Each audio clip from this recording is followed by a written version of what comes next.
সালামু আলাইকুম ওয়া রাহমাতুল্লাহ। বিডি মেজারমেন্টের একটি নতুন টিউটোরিয়ালে আপনাদেরকে স্বাগতম। আমাদের ধারাবাহিক টিউটোরিয়ালগুলো দেখার মাধ্যমে আপনারা ল্যান্ড মেজারমেন্টের যাবতীয় কাজগুলো শিখতে পারবেন।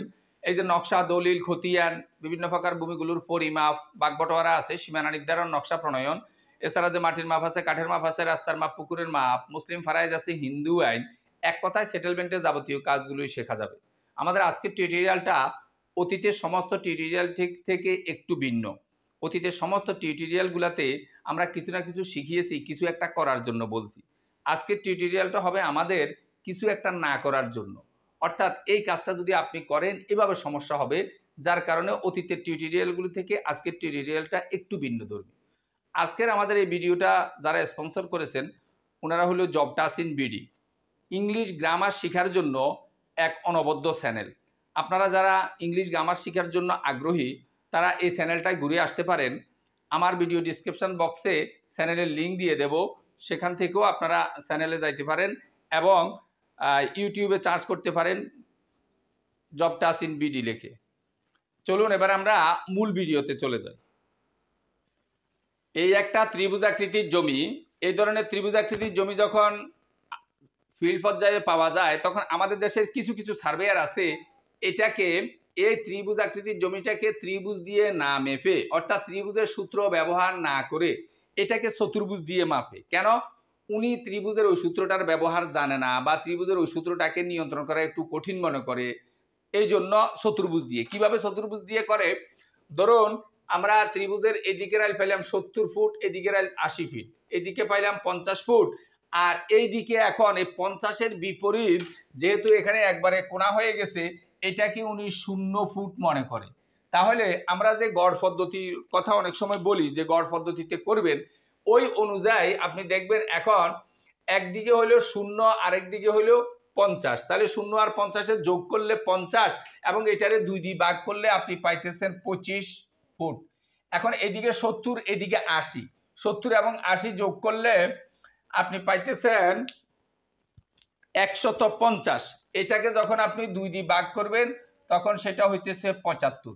এখন 70 আর 75-এ 25 আর 75-এ আপনি যখন গুণ করলেন তখন আপনার হইল 1875 বর্গ ফুট।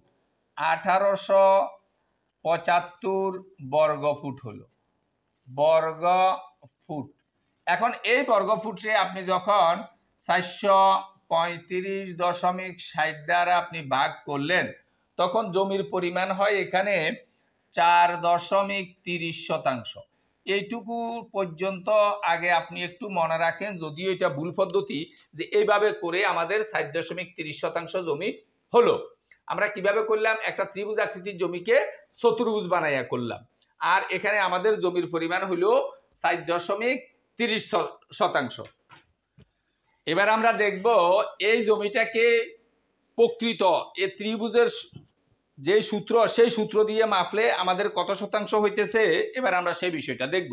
তো ত্রিভুজের সূত্রটা আমরা জানি যে এরকম, আমাদের একাধিক ভিডিওতে ত্রিভুজের সূত্র আছে, আপনারা ওখান থেকেও দেখতে পারবেন। এটা পড়লে এভাবে root s into s minus a into s minus b into s minus c. এটার এই যে এ বি সি, এটা আমরা 3টা বাহু ধরে নিব।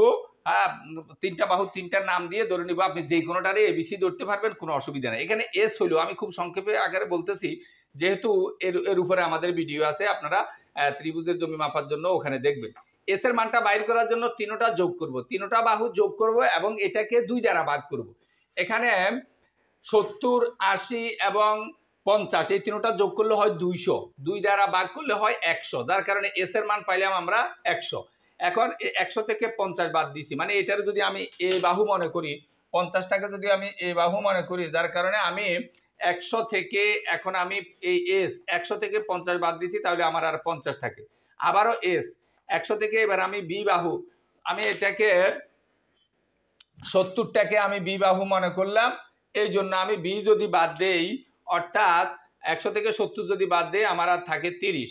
ঠিক একই অবস্থা, এটা আপনারা ইতিমধ্যে বুঝছেন যে 100 থেকে যখন সি বাহু, এটারে আমি একটু সি মনে করে নিলাম, যে সি বাহু যদি আমি 80 বাদ দেই আর থাকে আমার 20। 4টা সংখ্যা আমরা ধারাবাহিক গুণ করছি, 100কে 50 দ্বারা গুণ করছি, যা হয়েছে এটাকে 30 দ্বারা গুণ করলাম, যা হয়েছে এটাকে 20 দ্বারা গুণ করলাম। পুরোটা গুণ করার পরে এখানে একক, দশক, শতক, হাজার, অযুত, লক্ষ, 30 লক্ষ হয়েছে। এখন এইটা যাই হয়েছে না কেন, এটাকে এখন আমরা রুটের ব্যবহার করব, মানে বর্গমূল করব। এটা ক্যালকুলেটর দিয়েই করবেন, বিস্তারিত আমরা বিভিন্ন ভিডিওতে বলছি, আপনারা দেখবেন। এই সংখ্যাগুলো লিখে রুট ওভার চিহ্ন চাপ দিবেন, তখন আপনাকে মান দিবে, সেটা হলো 1732.05 বর্গফুট। আর বর্গফুটে 435.60 দ্বারা ভাগ করছি, জমির পরিমাণ হয় 3.98%। এই জমিটার জন্য এই সূত্রটা পারফেক্ট, এটা দিয়েই মাপতে হবে। এখন এটারে কেউ কেউ ঝামেলা মনে করে, কিছু কিছু লোক আছে দেখা গেছে যে এটা বুঝে না, জানে না, যার কারণে এই আকৃতিতে সে মাপবে, তাহলে কিন্তু অলরেডি জমির পরিমাণ অনেকাংশে বেড়ে গেল। কত বেড়ে গেল? এখানে 3.98 আর এখানে 4.32, তার মানে 4.30, তার মানে 0.32% জমি বেড়ে গেল আমার এই ভুল পদ্ধতিতে মাপার জন্য। এখানে একটা বিষয় অনেক সময় আপনারা একটু প্রশ্ন করবেন এই কথা, যে স্যার এই ক্ষেত্রে যদি আমার এখানে শূন্য না হয়ে আমি যদি একটা কথারে এটারে যদি আমি 5-এ পাইতাম, তখন আপনি কি করতেন? তখন তো আমার এটা চতুর্ভুজ। অনেকে আমাদেরকে এভাবে বলে, বিভিন্ন ছাত্ররা, যে স্যার এখানে ঠিক আছে 50 আছে, এখানে আপনার 5 আছে, হ্যাঁ, তখন তো আমি দুটোটা যোগ করে 2 দিয়ে ভাগ করে এভারেজ করে করব। কিন্তু এই যে করবে, এটাকে আমরা করব না। আমরা এই ক্ষেত্রে বলবো যে এটাকে এখনো যদি আপনি চতুর্ভুজ আকৃতি দিয়ে করেন, তাহলে এই গড় পদ্ধতিতে করেন, তাহলে আপনার রেজাল্ট ভালো হবে না। তাহলে আমি কি করব? এখন যদিও এখানে সাইরাই 1টা 2টা 3টা 4টাই আছে, তারপরে এটাকে যেটা করতে হয় সেটা হলো এটাকে ত্রিভুজ বানাইয়া এরকম করতে হবে। ত্রিভুজ বানানোর এখানে সহজ পদ্ধতি হলো, এদিকে যতটুকু, এদিকে যদি আপনি মোটামুটি ততটুকু এভাবে একটু সোজা করে নিয়ে আনেন, এইটাকে আপনি, এইটুকুকে আপনি চতুর্ভুজ দিয়ে মাপেন, এইটুকুকে চতুর্ভুজ দিয়ে মাপেন, ঠিক এটাকে আবারও ত্রিভুজ দিয়ে মাপবেন, তাহলে দেখা গেছে যে আপনার ওই সমস্যা হবে না, অর্থাৎ রেজাল্টটা অনেক বেশি ভালো আসবে। এই কোণায় আসি, যদি আপনি মনে করেন বেশি কোণা বাইর হয়েছে, আপনার মন চাইলে আপনি এখানে আর একটা ত্রিভুজ বানাইয়া এখানে হোক, এরকম যত পার্ট পার্ট করে করে আপনি আলাদা আলাদা করবেন, তত আপনি জমিটার অ্যাকুরেটের বেশি কাছাকাছি বুঝতে পারবেন। এই জন্য এটাকে পুরোপুরিটা একসাথে রেখে কেউ যদি চতুর্ভুজ দিয়ে করে, হ্যাঁ, 60টা আইল আছে, তারপরেও কেউ যদি চতুর্ভুজ দিয়ে করে, এটার রেজাল্টটা কিন্তু অতটা ভালো আসবে না। কারণ আপনি যে এই যে প্রস্থগুলো চিন্তা করছেন, অ্যাকচুয়াল প্রস্থ হবে কিন্তু এইভাবে সোজা, যার কারণে এই কোনাকুনি তেরা হয়ে যাওয়ার কারণে জমিতে অনেকাংশে পার্থক্য হয়ে যাবে।